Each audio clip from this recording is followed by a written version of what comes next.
Hi sailors, and welcome to a new podcast here on explorenorth.no. I'm your host, Jon Antrup. This time we're going to talk to Andrew Cowen, who is a businessman turned sailor. And he is also the co-founder of Wavy Sail and Expedition Zero, two companies that goes hand in hand and are trying to change the marine industry or the sailing adventure business to be way more sustainable than it is today. This is two topics I'm very passionate about, and that's expedition sailing and sustainability. So it was very interesting to talk to Andrew about these themes and how he has built his business and how he is progressing. Talking about expedition sailing, if you want to learn more about expedition sailing, I have written a book together with Bob Shepton, High Latitude Sailing, and also Sail to Svalbard. If you go on to explorenorth.no, you can order the books from there. But now, listen to Andrew and his take on sustainability and expedition sailing.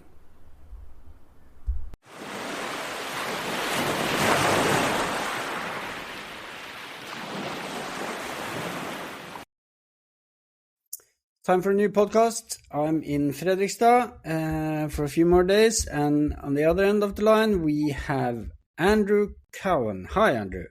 Hi there, John. How are you? Nice to be on the line. Thank you for having me here. No, my pleasure. And where are you at the moment?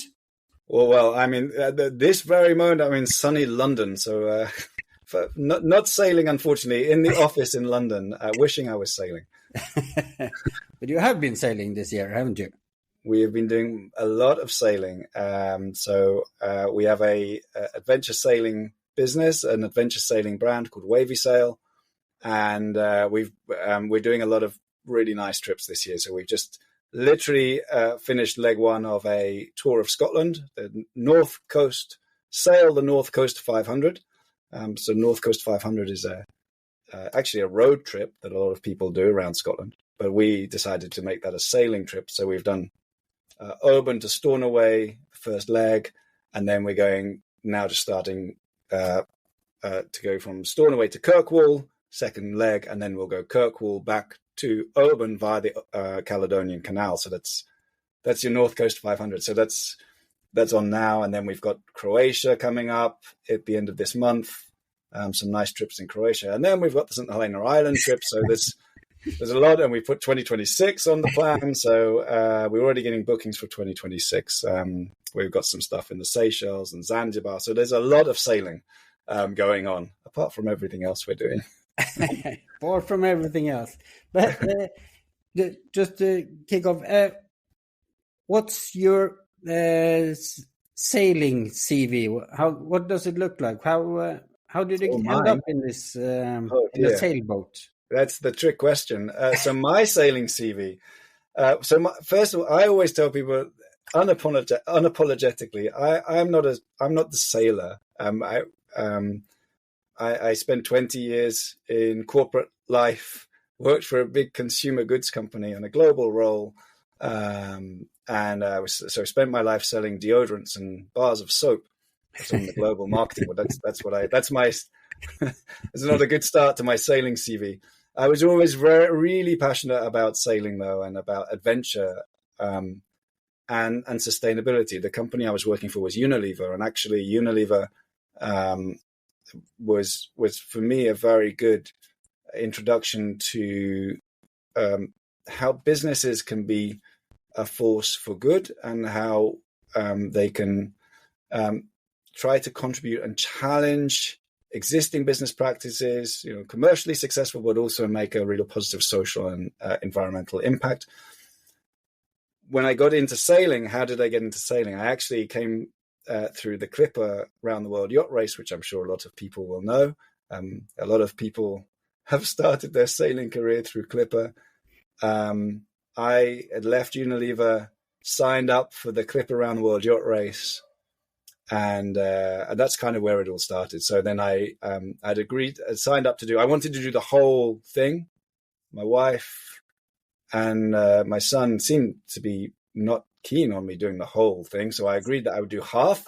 I would sail from Australia back to London. Yeah.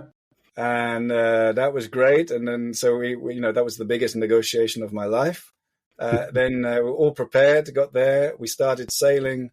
And then that was in COVID, and then we had the COVID lockdown. So I still did about 10,000 miles of sailing, but it kind of then got hijacked by COVID. But in that conversation, in that time that I was on the Clipper race, that's how I got to meet Dave Immelman, who's the co-founder of Wavy Sail with me. And we started talking about adventure sailing and this huge growth and huge potential to take people out and show them the open ocean. I mean, with my commercial background, adventure tourism is massive. Like there's $500 billion a year spent on adventure tourism. It's going to become $1 trillion spent on adventure holidays, trips within the next 4 years. And hardly any of that money is spent on sailing, right? Which is weird because 50% of the space on the planet that you could explore is open ocean. Yep. So it just felt like, why is that not better known? Why are we not encouraging people to get out and explore the ocean? How do we do it in a responsible way? How do we do it in a way that doesn't destroy the places that we go? Because we often go to fragile ecosystems. And this, we created Wavy Sail from that. So then we created Wavy Sail. So my side is the business side, but then I work with Dave Immelman, and then we work with a whole raft of sailors and skippers, the world's leading skippers, I would say, most experienced skippers. So we have loads of sailing experience in the business. And then what happened when Wavy Sail is we then realized that actually we wanted to always to be inclusive and sustainable. And being a sustainable sailing business is really challenging, partly because no one is building sustainable sailing yachts, partly because no one is measuring their sustainability impact. And so we then set about creating a company called Expedition Zero, which is the sister company to Wavy Sail, which is building the world's first fleet of truly sustainable expedition sailing yachts. And these are 90% lower environmental footprint than any other sailing yacht you will have been on. So that's a very exciting project. And that fleet will get leased to sailing operators around the world. So that's... How are you building those boats when you say that 90% is... Yeah, that's everyone challenges on that. Really?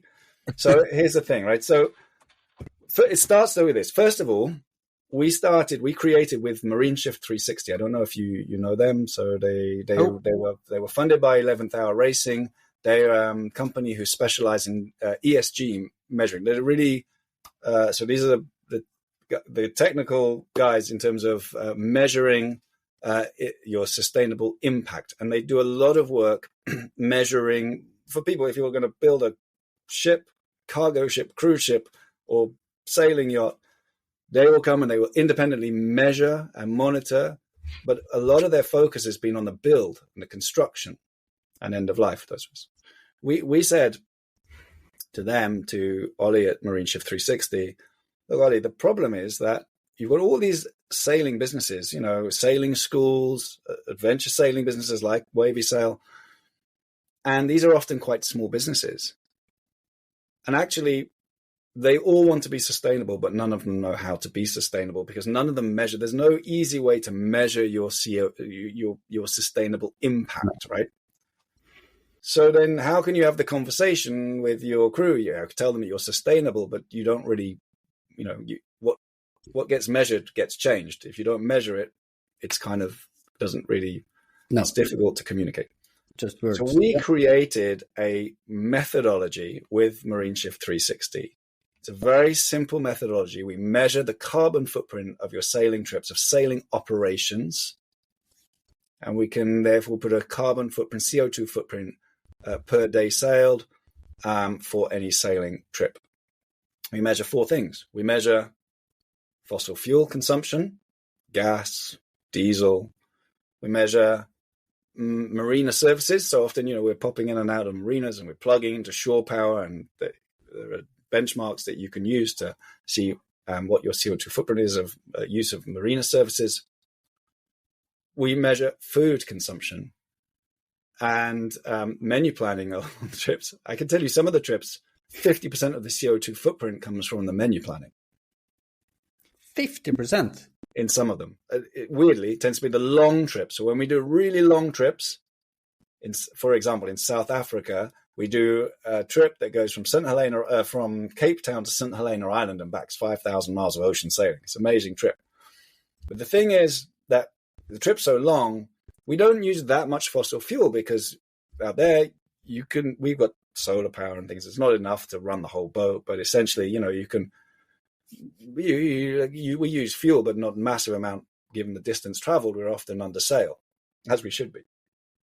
But the menu planning, South Africa, we had a tendency to go and do a lot of braais on the back of the boat, and so it's a lot of barbecues on the back of the boat. So we end up doing a lot of meat-based menu, and actually that's a huge environmental footprint. If you just switch to a locally sourced, more vegetarian-based diet, it has a massive impact on your CO2 footprint.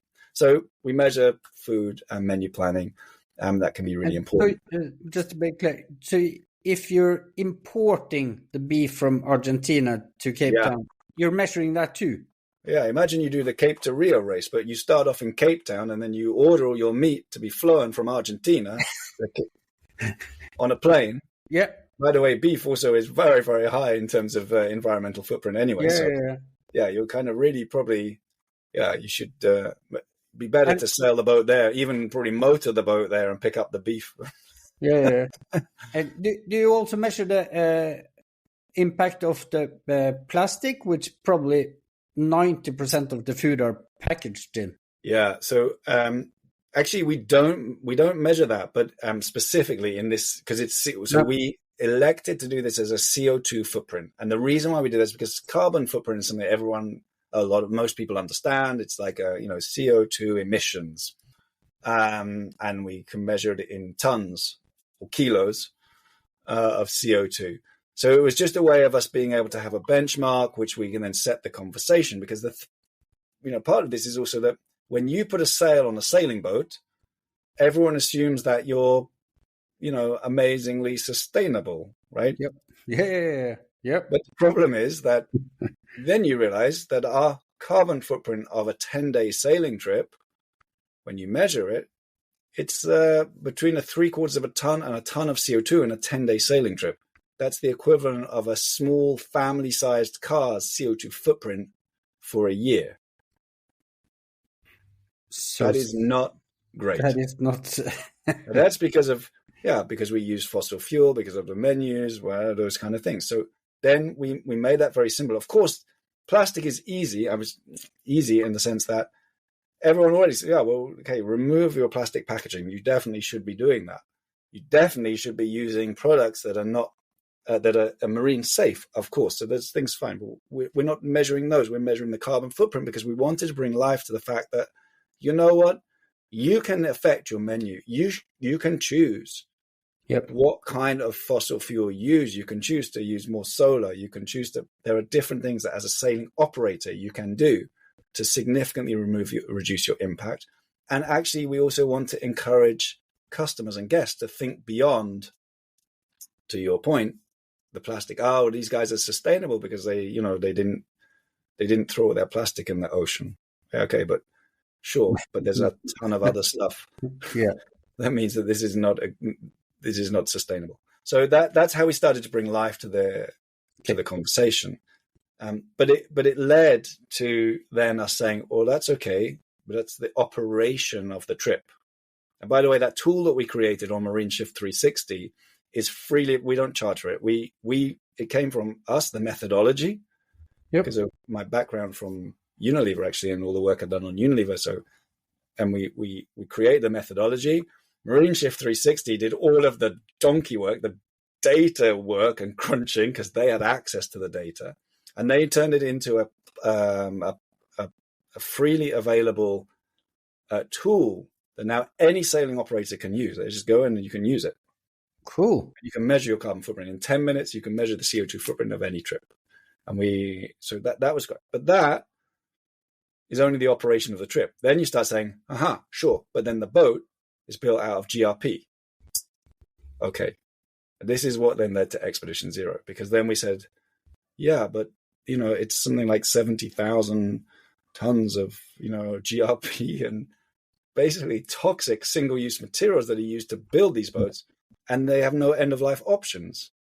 I mean, there are some ways to recycle the boats, but it's still really niche and expensive and not really commercially scalable, let's say. And the fact is there's 24,000 abandoned yachts sitting around on beaches in Europe because no one knows what to do with these boats at the end of their life. It's an ecological disaster. Yeah. And that's what we said we have to fix. That's why we created Expedition Zero, to build the boats that will be much more sustainable by using new materials, going for full electric drive rather than fossil fuel, fully regenerative power systems. So only using solar power, hydropower. So the whole yacht is completely self-contained and self-sufficient. And at the end of it, that yacht's life, which hopefully will be a long life, you can effectively recycle the boat. And that technology we now own and we have available to us. And that's what we're now building.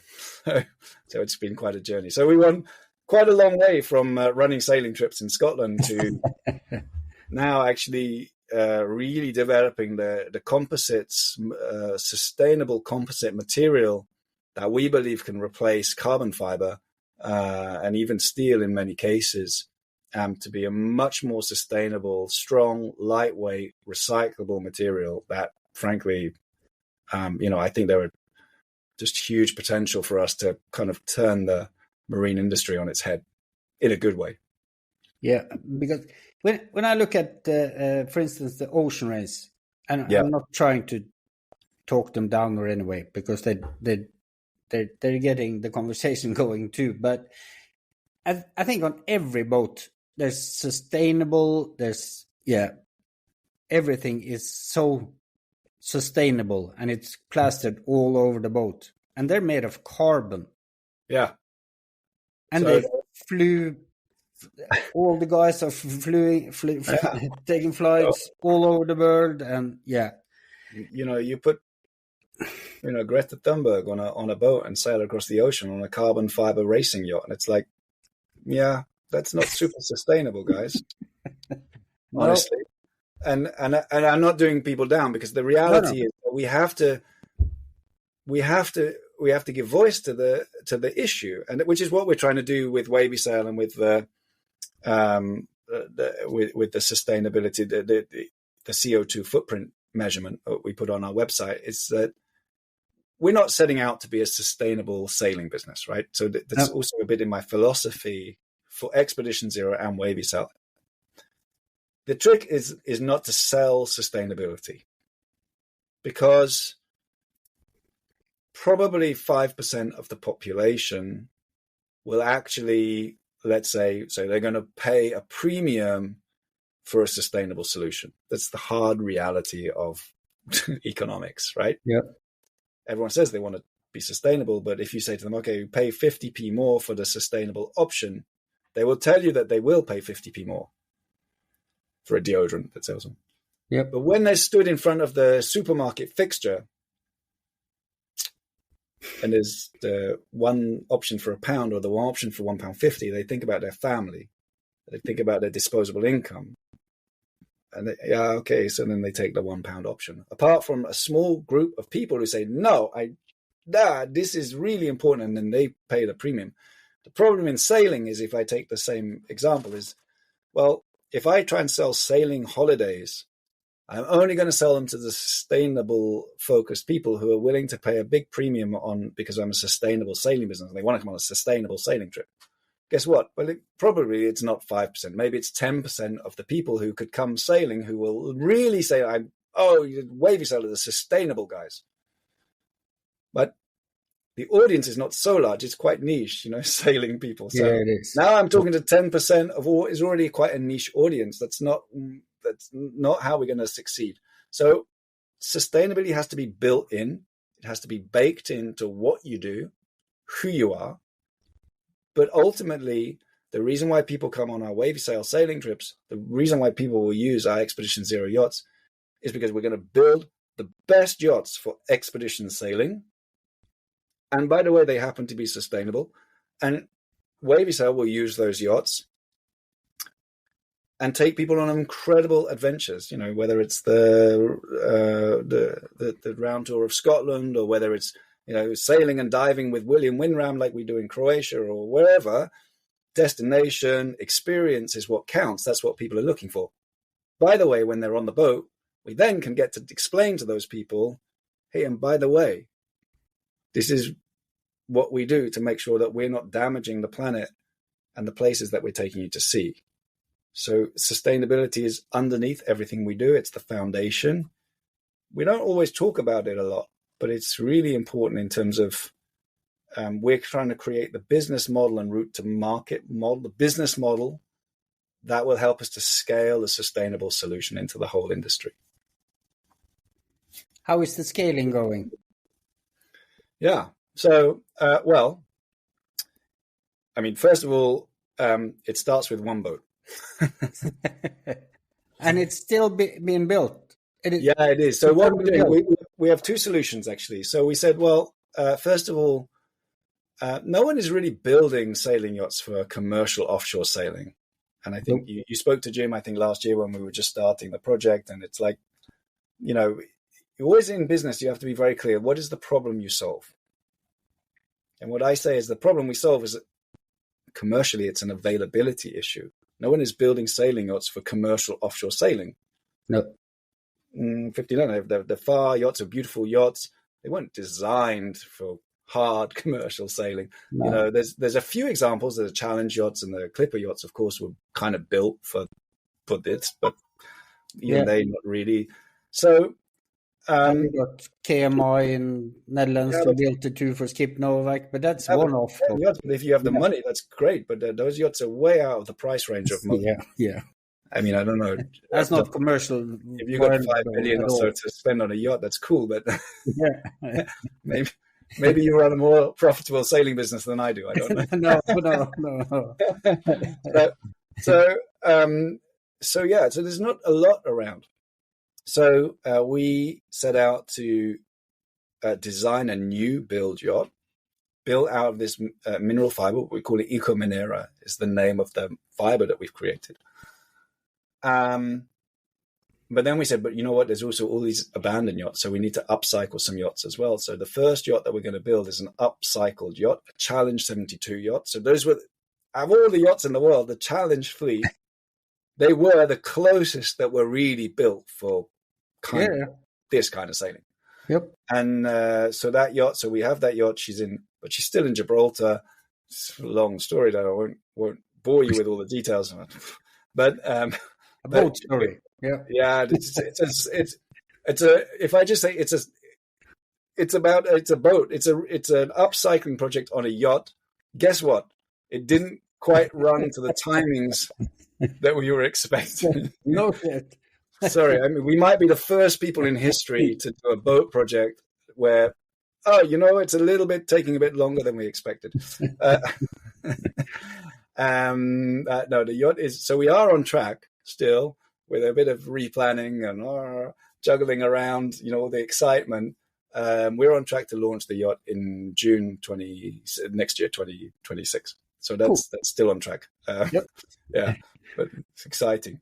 So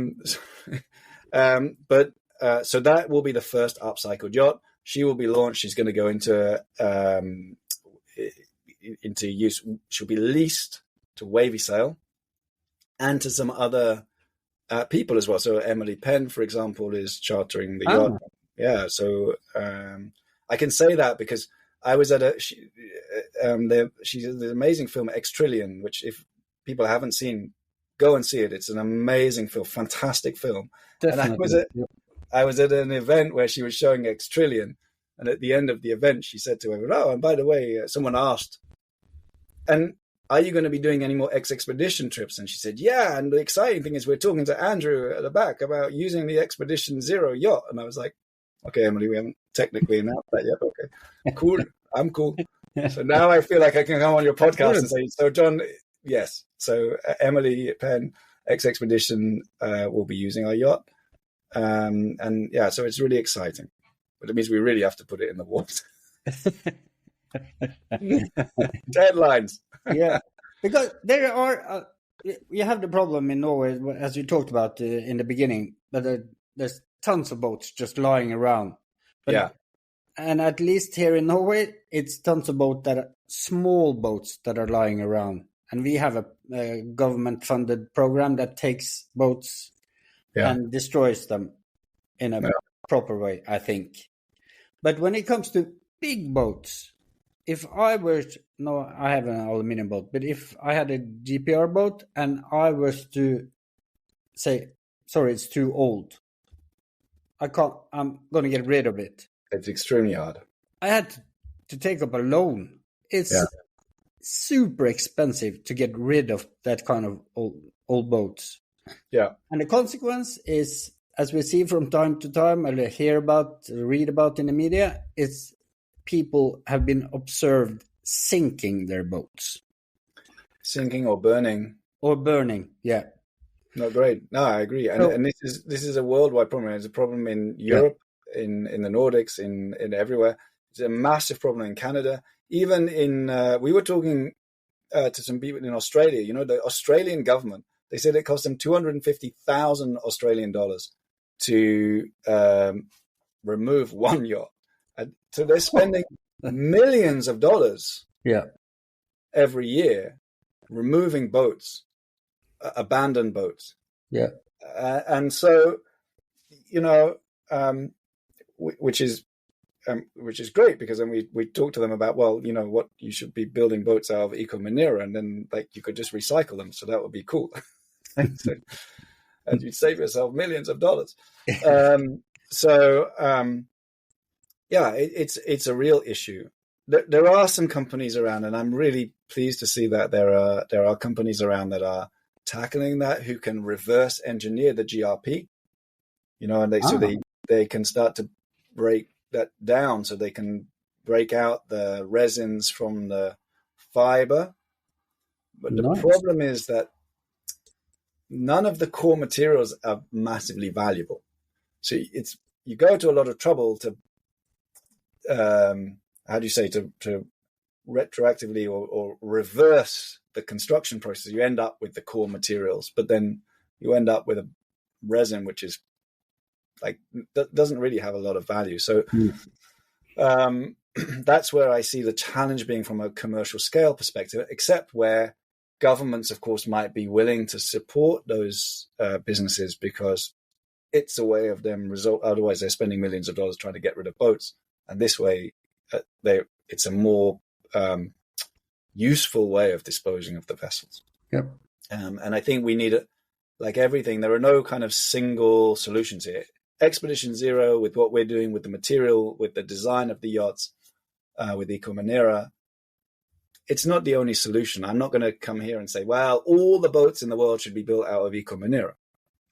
I mean, if you want to build, you know, a lifeboat, like a RNLI lifeboat, probably this is a more sustainable and maybe even cheaper than carbon fiber solution. But if you want to build a day sailor, you know, look at what the guys are doing with flax fiber. The name has escaped me now. Oh gosh, it'll come back to me. But green boats. Green boats. Yeah. Green boats. Those guys, they're building boats out of beautiful day sailors out of flax fiber. Our flax fiber won't be as stiff as Eco Manera because we're a mineral based, you know, and we're like, but but like if you want to build dinghies, I mean, they look fabulous. You know, they look beautiful. They're sustainable. They're our organic flax material.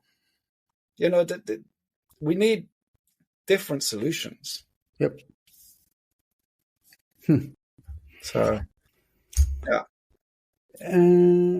But Big Boy, is because you're when I talked to Jim Doobie, he was talking about the Northwest Passage. Yeah. Yeah, you're gonna do that. Yeah, And don't do that on a flax boat. That no, really, no, no disrespect to the guys from Green Boats, but I actually asked them. I did say to them, "Can you build a boat and take us through the Northwest Passage?" And even they were like, "Yeah, no, not so iceberg friendly, those boats." That road through there, so yeah. So yeah, we are. So the idea is, so Northwest Passage is still on. Yeah. Yep. So, and just to kind of back up a bit, you mentioned Jim. So, yep. Dave Immelman, or Wavy Immelman, and I, we created Wavy Sail. That's the adventure sailing bit part of our business. And then Jim Doby and I created Expedition Zero. They're kind of sister companies. And Expedition Zero is building the yacht. We're upcycling the first yacht, and then we'll go and build the yachts out of mineral fiber. And the first yacht, that upcycled yacht, she'll go into the water. She leased a Wavy Sail. Jim Doby is a phenomenal skipper. Actually, we met because he became a skipper for Wavy Sail.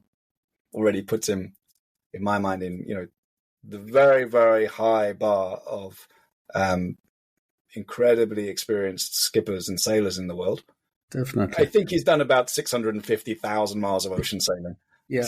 which he kind of says, I've done a lot of sailing. Yeah, no. But then he's also run a dive school and everything. So he's done a huge amount of sailing, but he's also technically done a lot as well.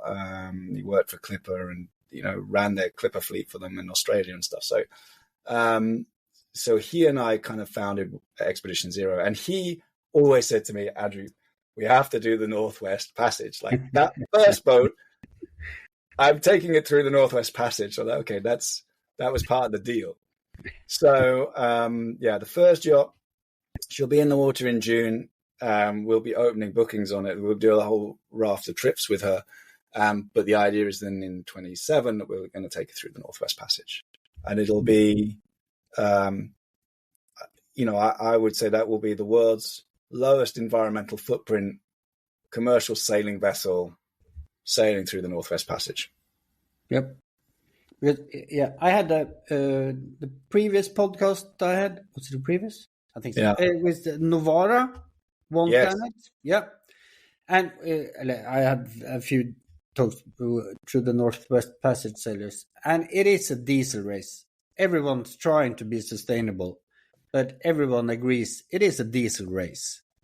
Because you have to have Victor, the man who does all the routing up there, he says you have to have diesel enough for 500 hours of motoring. Yeah, because the problem is the currents are quite strong, the wind is very light and variable, so you're definitely going to end up motoring. The other part, which is a challenge up there, is funnily enough, it's very cold, so thermal insulation is an issue. Thermal insulation is an issue. So you're going to end up spending, quite a lot of diesel or fuel somehow just trying to heat the boat. Especially if you're doing this commercially, because if we just said, okay, you, John, me, and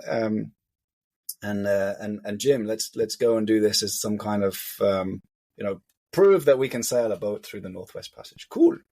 I mean, I'd say to you, okay, John, look, it's going to be 5 degrees centigrade on the boat, man up, it's fine, whatever. Yep. Wear a coat, stop whinging. When you take, as a commercial trip, and you have effective, guests, passengers, crew, but these are people who pay to go through the Northwest Passage, right? So paid a lot. Yeah, we have to, the safety margins, you have to be more conscious. I'm not saying that we would go and just run it through ourselves like cowboys, but but when you have a commercial trip, your whole mindset has to be, yeah, I need margins for safety. I need to really think about crew comfort. Sure, like everyone knows they're going through the Northwest Passage. It's cold, but still, I have to heat the yacht. Like somehow, I mean, to a minimum acceptable standard, people still want to wash. That's a big challenge for them. That's one of the reasons why we wanted to put this boat through the Northwest Passage, because it creates a mission for us that sets the benchmark for what commercial operation needs to be, and we will be fossil fuel free. Yep. Now, we will be fossil fuel free. The boat is designed to be fossil fuel free under normal operating circumstances. Yep. What does that mean? It means normally we have, with a combination of hydro generating, solar power, and wind power, and a completely bespoke electrical system, we should be able to operate the yacht autonomously on electric power. Yep. We have what I call our dirty secret in the bottom of the build. Because we do have a biofuel generator. Actually, we'll have two. And the reality is, on the Northwest Passage, I think probably will use that generator a little bit. But this is simply because we're building in the safety margins, and because no one.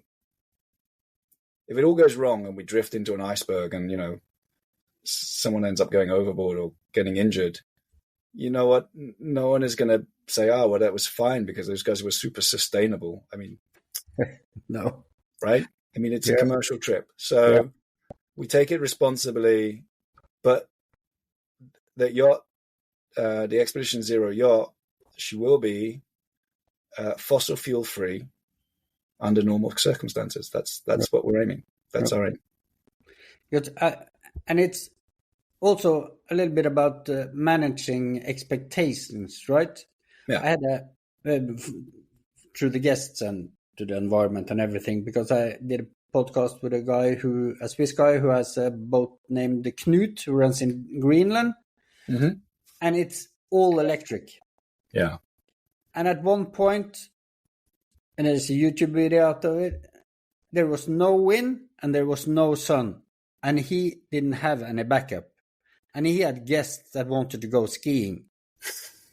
And what do? The batteries were dead. Yeah.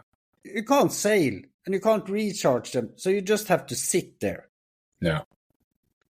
And what do you do with the guests then? So I think it's the way we're designing the system is a lot about backups. So for a start, the aim is it's not a single system; it's a twin system. So twin electric motors, twin and independent electrical systems. Yep. Independent batteries that are connected but can be disconnected. So we have a generator, but actually we'll have a generator of each of the electrical systems. Why do we do that? It's because, there's also, we have to get over what I call the equivalent in car terms, where people have like range anxiety. Yeah. And the same thing exists in boats. We tell people we're going to make this 72-foot steel hull yacht, and we're going to make a fully electric, and then we're going to take it through the Northwest Passage. And immediately they say, but the diesel engine is safe. I mean, it's like, are you sure it's safe? I'm like, you know what, guys? I mean, a diesel engine is safe until it stops working, right? And it stops working because even sure, you can fix anything on a diesel engine, like belts and pumps and everything else. Fine. One day it stops working because you run out of diesel, right? Yep. And if you're not near a diesel pump, like that's you don't have any backup. The electrical system, you know what? I actually have a lot of backup. I have two electrical motors. There's hardly anything to go wrong with an electric motor compared to a combustion engine.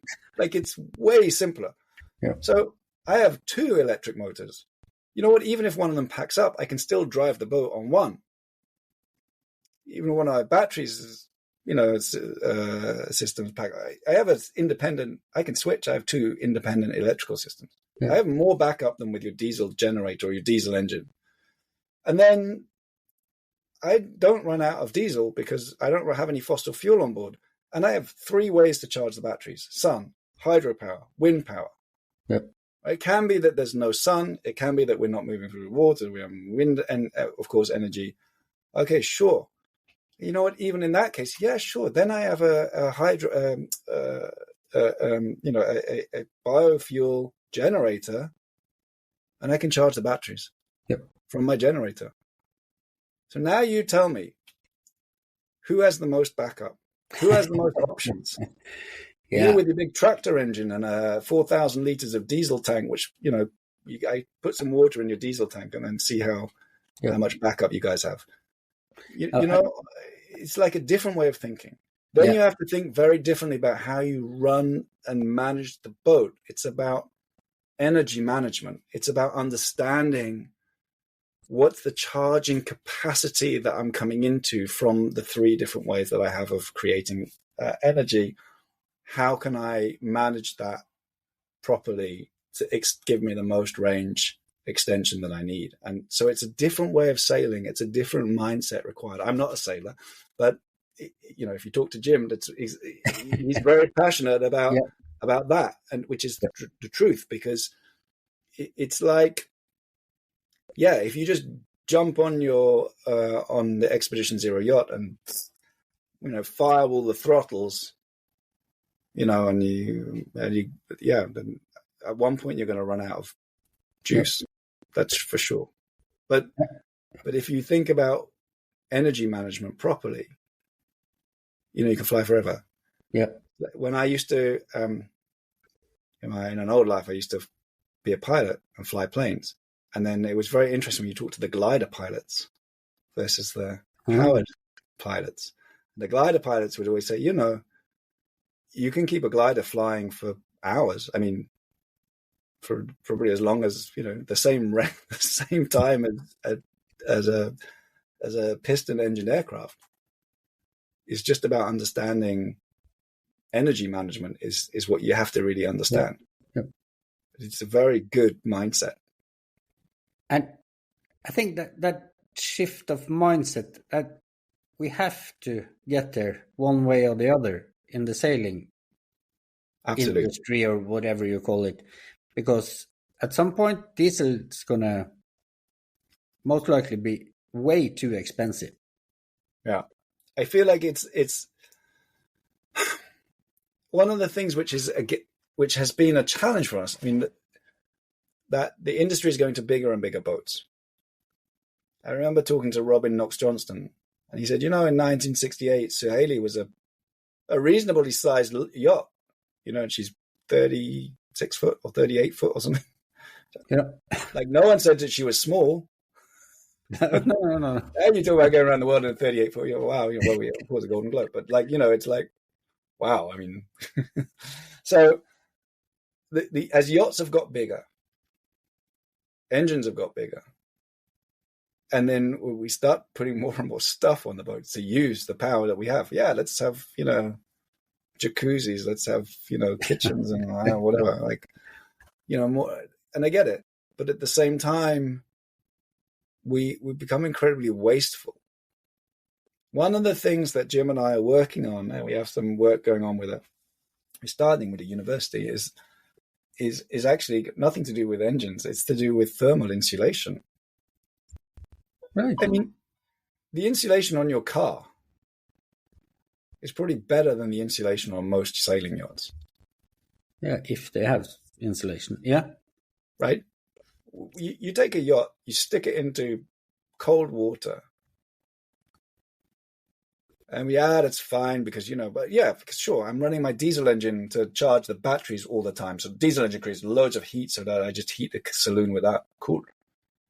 All that heat, not uninsulated, but largely uninsulated, goes out. We have hatches that are open. It's like, there's so many drafts on a yacht. Like, the design of the yacht is kind of big open space. Everything leaks everywhere. I mean, it's cool, great. I mean, less chance of dying of carbon monoxide poisoning. Also another issue, by the way, of having gas on board. But like, because the boat's so leaky. Yeah. But pretty terrible if you think about the amount of energy that you're just wasting. So let's start looking at insulation on the yachts. Let's start thinking about how we design small, sealed space, not sealed completely. Obviously, you need to be able to breathe, but, enclosed spaces where we can heat more efficiently and that we can start to, use less energy and be less wasteful in the way that we're heating the boat. And those things, when you start saying that I'm going to run the boat on electric power, and I've only got solar panels to heat my boat and charge my batteries, you start really looking at where is the energy wastage on the boat, and things like the insulation immediately like massive red flags. So they're the things that also we can fix. Cool. And how are you working on that? So on the insulation specifically, we're working with, we have some briefs. We're currently working with a couple of universities on the brief for them to work with them on an R&D project base for that brief. So that's a kind of longer term solution. But generally, for the whole project Expedition Zero, we're working in a joint venture with a company called Innovation Yachts. So Innovation Yachts is I think you might know them. Yep. Koch is quite well known, and we're working hand in glove with Innovation Yachts. Actually, we have a joint venture together on the materials and how we commercialize those materials, and so the kind of R&D structure as well, from a materials point of view, insulation point of view, that's something we're working on in partnership with them. So cool. Yeah, they're our lead partner. Is this something you're going to implement on the 72 footer, or is it too early? I think it will be too early. I mean, let's see. But I think it will be too early. I think we're kind of working with what we've got with the Challenger. But we already finished the pre-design for the new build. That's right, the Explorer class that we will launch. And first of all, the advantage we have with that is that we're using this Eco Monera, which in itself has quite good thermal insulating properties because it's a mineral, but in the core we're using sustainably sourced balsa core, which is quite a good insulator. So there are already ways that we can start to look at building that a better thermal insulation into the new build when we start building that fleet out. So I'm not sure where the Challenge yacht and where we'll get to. It's something that we're toying with at the moment, but that's where you talk about the generators, that being used. Well, sure, that's probably I bet we'll end up using the biofuel generators basically to heat the boat, not drive the boat. Yep. That's in the Northwest Passage. I think that's what will happen on that first yacht. Then we progress, we move forward. We've never said that we have the whole solution like in one go. Oh. It's like you got to do what you can do. I think we will be, and our objective, as I said, has always been that we will benchmark 90% reduced environmental impact. That means that Challenge 72, our ambition is that yacht will be 90% lower environmental impact across its full life cycle than its original configuration. It'll be independently benchmarked by Marine Shift 360, so it won't be just Jim and I telling everyone that. Peer-reviewed, scientifically reviewed. I don't know where we'll get to. Maybe she'll be at 70%. I don't know. Yep. Maybe not 90. But you know what? The 90% is deliberately there as that's what we need to get to, guys.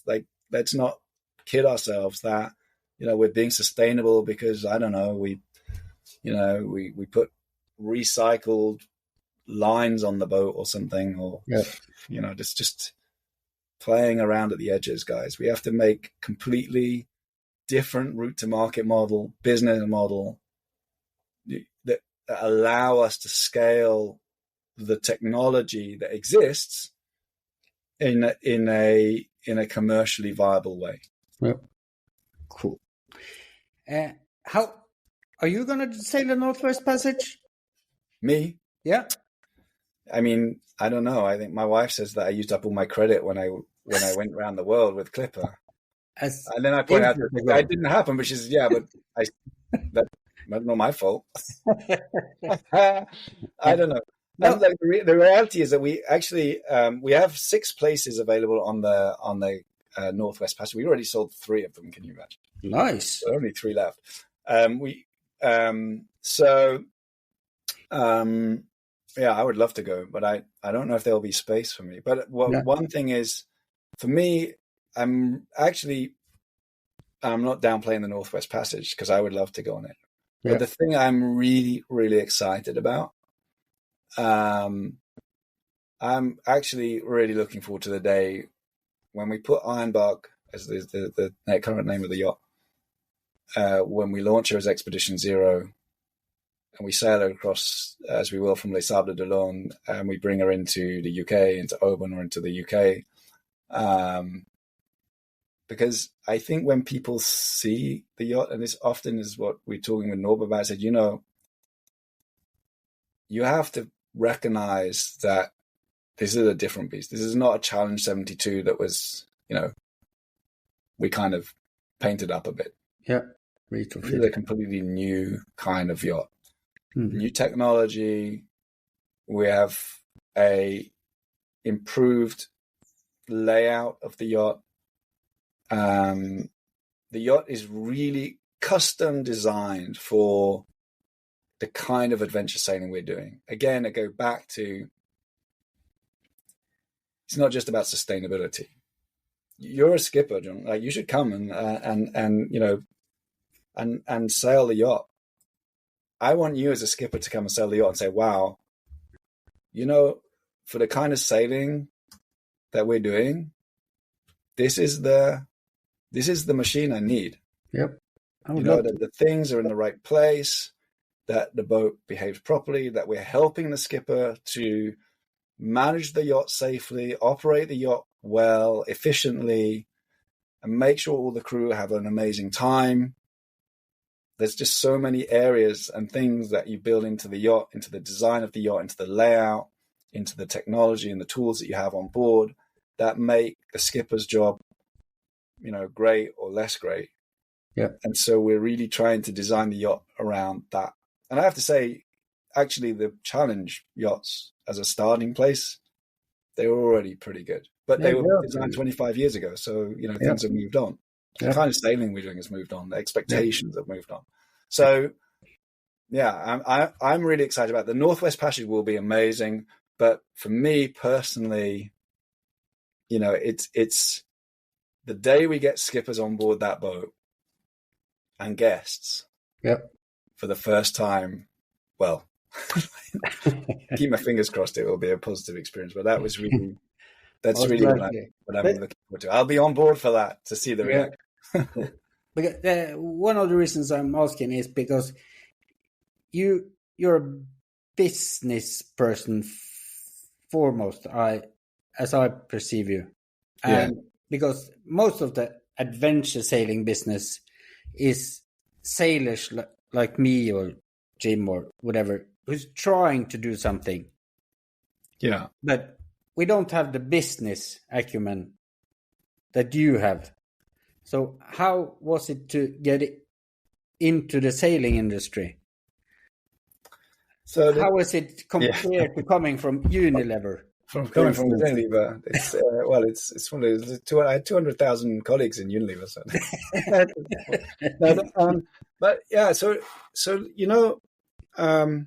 It's great.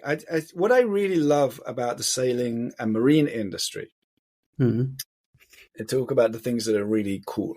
I mean, is that people because a lot of the people in the industry are genuinely passionate about sailing, and about making a difference. And I feel that there's a real sense of collaboration I'm not naive, right? People are trying to run businesses, but and not everyone. You get the occasional, like person who's not like this. But most people, I won't name names, but most people in the industry are extremely collaborative, willing to share, willing to work together. There's quite a lot of trust. It's quite easy to build trust compared to the sort of the world I came from. Yep. And I think that's one of the things that is really, really positive. One of it means that I built a team, and we built a team with Wavy Sail and with Expedition Zero. Genuinely, I often, like, we have challenges, like we do, like every startup does, and if you were on your own, you'd be like, okay, like I'm beaten, I'm going to quit right now, Yeah. And then genuinely, we have a bunch of people who are so passionate, supportive, and get our hands rolled up and fix problems. And it's like, I often think there's such a good parallel between running a startup and actually sailing a boat. When you're on a yacht, and I mean, Jim can tell you stories about, like, in a storm, like horrendous sea states and stuff, you can get yourself into really challenging situations on a boat. And what happens is people they come together, like if it's a great crew, like they will come together and they will do impossible stuff. And you feel that every day. I feel that every day with Expedition Zero. The people that we have in our team, it's genuinely the best team I have ever worked with. I mean, I feel like, okay, I like to feel that Jim and I and Wavy and I, like, we kind of put that team together. So I take a little bit of credit for picking the right people. But honestly, like, it's also about the environment, because the people they're sailors, and so they have that understanding that, when it all goes wrong, guys, like, there's no passengers, right? When it's every person for themselves, actually, it's every person to work together, and they kind of that's really inherent in our industry, which is great. That's why we will make a difference. That's why we can do amazing stuff. That's why we can achieve a 90% change. We just need to be focused and directed, and keep that goal in mind. The other bit, though, which I guess I bring as a non-sailor, is that in the end, I feel really passionately that we have to make this a commercial success, and I'm not apologizing for that. I'm not running Expedition Zero because it's like, a nice little side hobby. I'm running Expedition Zero because we want to build a global business. And if anyone kind of thinks, well, that's a bit distasteful, look, you know what? If you want to solve major issues like sustainability issues in the marine industry, like, that's a massive issue. It's a huge issue. So you have to approach that and say, building one boat is just, I mean, okay, nice, like, feel good about yourself, but you haven't actually made a difference. No. You've got to be thinking, okay, how do I take this solution? How do I scale it? How do I make this relevant for everyone? How do I make this so that we're building shipping containers out of this stuff, this material? That's how you're going to make a difference. Yeah. And you're only going to do that when you're commercially successful. When you have strong commercial plans, sure, then investors come, and when the investors, they put money in, and with money we can start to make a difference. Otherwise it's just you and me standing on a boat talking about what we wish we could do. So, yeah. It's a lot of people do exactly that, and it looks like you got picked the right people to take the next step, making it happen. I hope so. I mean, look, I think there's three pillars. Eventually there will be, it's also that we're trying to create an ecosystem. So we don't have to go into it now, but anyone who's interested, I would say the business model, and since you talk about business, the business model for me is just as exciting as the sustainable yacht solution. And I say that because, well, what I just said, with money, anyone can build one yacht. Yep. One yacht doesn't change the world. The business model is what allows us to take that sustainable solution and scale it and make it commercially scalable. And that business model is like an ecosystem, right? So with 3 pillars. We have Ecominero, which is the materials. Materials is effectively, let's say, a substitute for carbon fiber. I'm shortcutting now to Andy Hindley. Yeah. Would kill me for saying this. Like, it's the most non-tech, but it has massive scale potential. Yep. in the fiber itself. We use Ecominero to build yachts, a fleet of yachts. They're the proof point. But it's also true that there are many other uses for Ecominero other than building yachts. But we have to do something concrete with that. Not concrete. Do something mineral fibery with it. Yeah. which is building yachts, and not just any yachts. We're building yachts. We're not going up against Beneteau or someone. We're building yachts for a specific part of the market which is underutilized, underserved.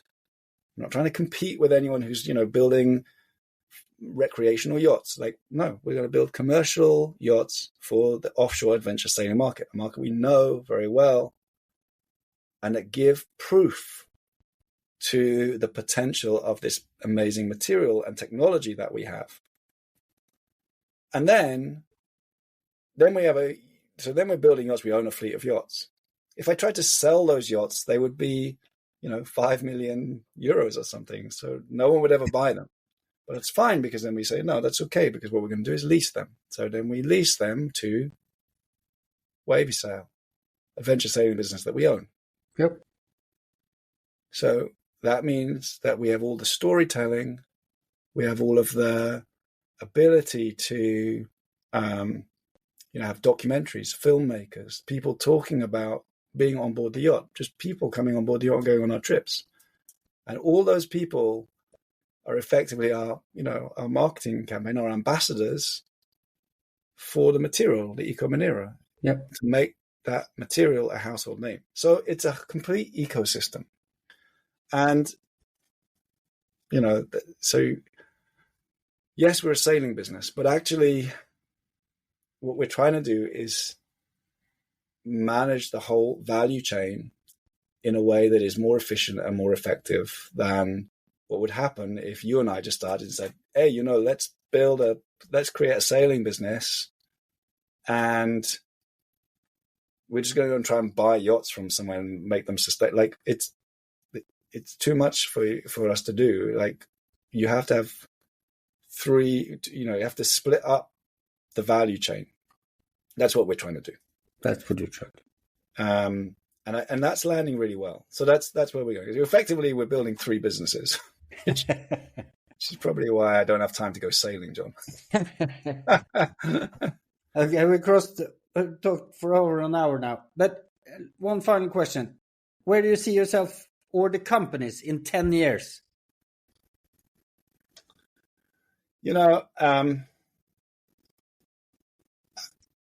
I think that the opportunity is the scale potential that we have with the materials. I don't even know how big we could make it. We started talking to someone about shipping containers. Yep. We could make shipping containers 20% cheaper than steel, stronger than the steel ones, that don't corrode and are fully recyclable. We did just one example. How many shipping containers are there in the world? That is a massive market. And that's just one use case. We haven't even built a business case for it. But that's the material that we have.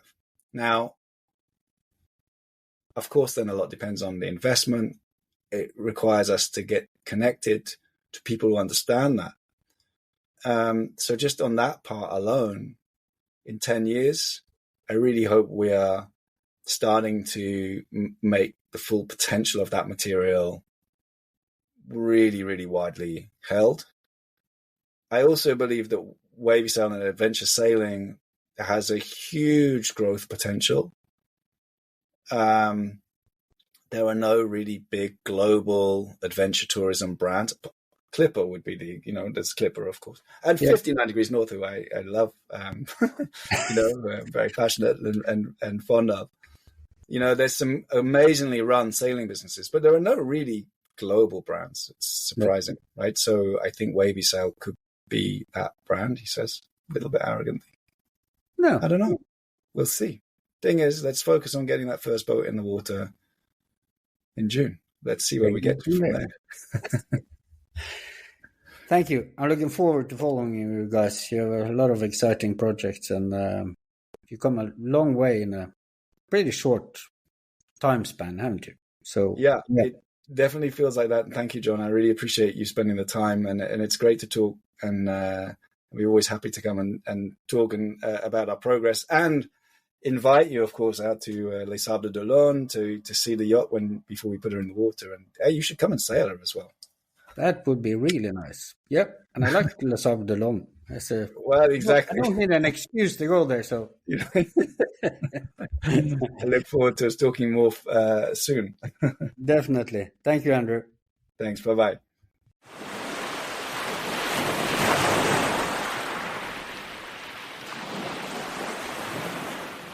Hi again, sailors, and thank you for listening to this podcast.